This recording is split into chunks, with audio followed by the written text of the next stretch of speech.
Cowboys fans, what's going on? This video is actually going to be lumped in with my NFL, kind of around the NFL segment. And the reason for that is there isn't too much that I want to say that I learned from this past game. We did beat the Giants, but it's the Giants. I didn't.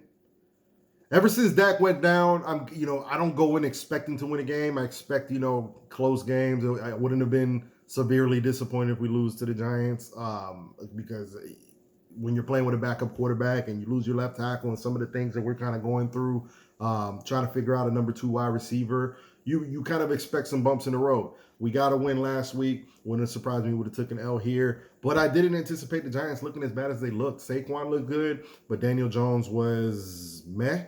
And then I don't know what they're doing with their wide receiver situation, because I don't know what's going on with Darius Slayton. And then Kenny Galladay is in the doghouse apparently, which is leaving them with no weapons, because Tony also was out with an injury.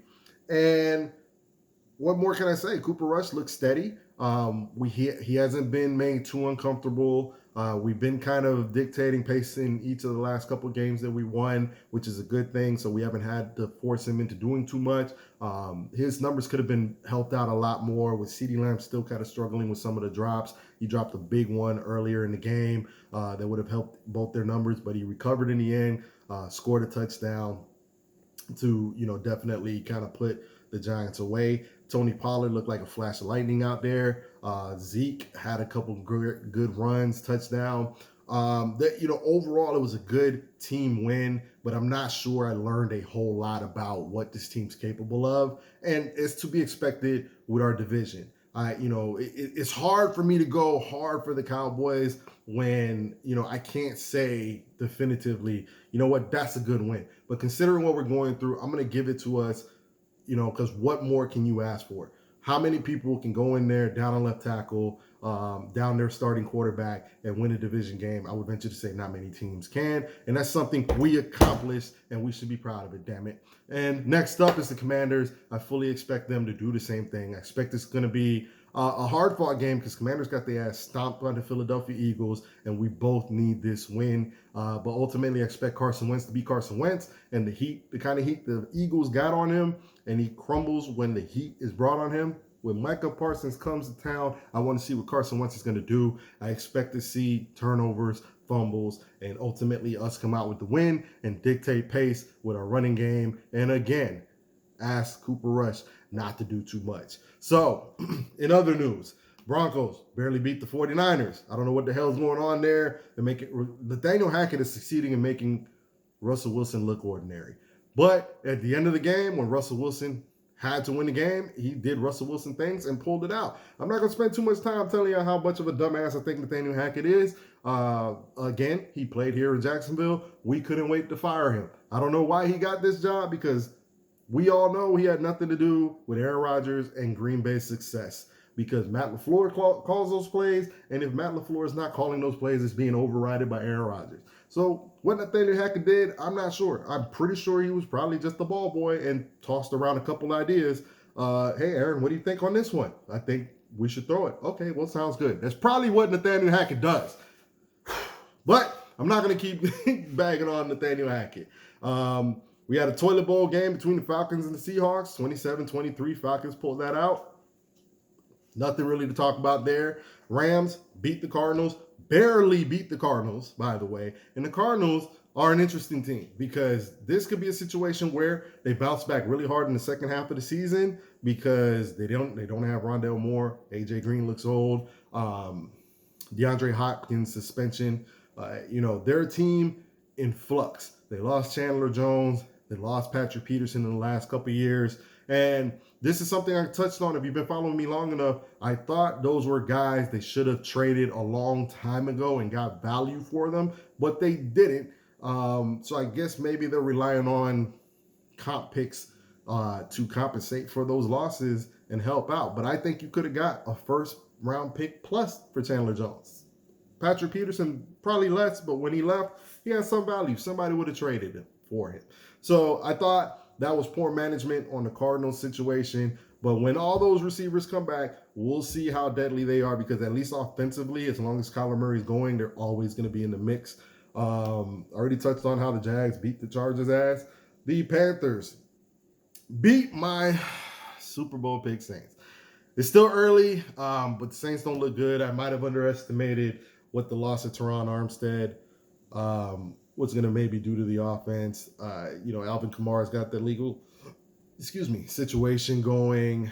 What else am I missing with the Saints? And ultimately, they're going as the quarterback goes. So Jameis Winston hasn't looked great. He's had the back injury. I believe he has an ankle injury. He has a plethora of injuries, and now this week he's not going. And so, interesting note, I wonder if they're going to be a better football team with Andy Dalton at the helm, because one thing about Jameis Winston is he sometimes won't take the easy throw. He likes to sling it, where Andy Dalton is going to try to get it out. He's going to try to make the right play. And maybe that's something that could unlock the Saints, because the Saints have a phenomenal defense. And it just is what it is there. So I'm going to move on. We'll see what happens with the Saints in the second half of the season. Bengals bounce back, beat the Jets. And then last night, we just saw the Bengals beat the Dolphins, the undefeated Dolphins. I fully expected them to, because the Dolphins were coming off a big emotional win against the Bills. And on a short week, having to travel to Cincinnati, I didn't see how the Dolphins were going to pull it off. But I definitely didn't expect to see Tua smack his damn cranium on the turf in for the second time in 4 days, and damn near looked like he died on the field, man. It was a scary sight. Somebody needs to be held accountable for that. I when it happened, I was like, this can't be good. Oh no. Because I immediately knew it was going to be an issue, because you can't tell me you didn't know he was concussed on Sunday. Now, I know for legal ramifications, the team is going to say, no, it was X, Y, and Z, because nobody wants that heat, right? If this guy ends up with brain damage. And Tua, he's fighting for that bag. He's fighting for his family. He's fighting for his position. And now his team needs him, because they're in the lead of the division, especially having beat the Bills the other day. Every win counts. I know he was out there trying to prove himself, but sometimes you got to save the player from himself. And the coaching staff and Miami Dolphins organization got to own this one. It was a bad look. Bad look. Now, interestingly, Teddy Bridgewater is a similar style quarterback, although I think Tua is better than him. So we'll see how the Dolphins bounce back from that. This could be a season record for them, unfortunately, because they didn't handle it right the first time. Ravens beat the Patriots. That was to be expected. The Vikings pulled it out late against the Lions. Lions had that one in control, and then they remembered they were the Lions. But I still think the Lions are a different team this year than in the past. They're still learning how to win. That was a game they should have won, and I expect them to win more games this season. And the Colts the Chiefs. Damn it, Chiefs. You guys know I'm also a Jags fan. I can't believe we allowed the Colts to get a win to the Chiefs. Can't believe we allowed it. I thought that was going to be a situation where the Chiefs were going to help bury the Colts further down in the division, but they bounced back. So it's okay. We're going to be seeing the Colts soon, Jags fans, and hopefully we can hang up another L for them.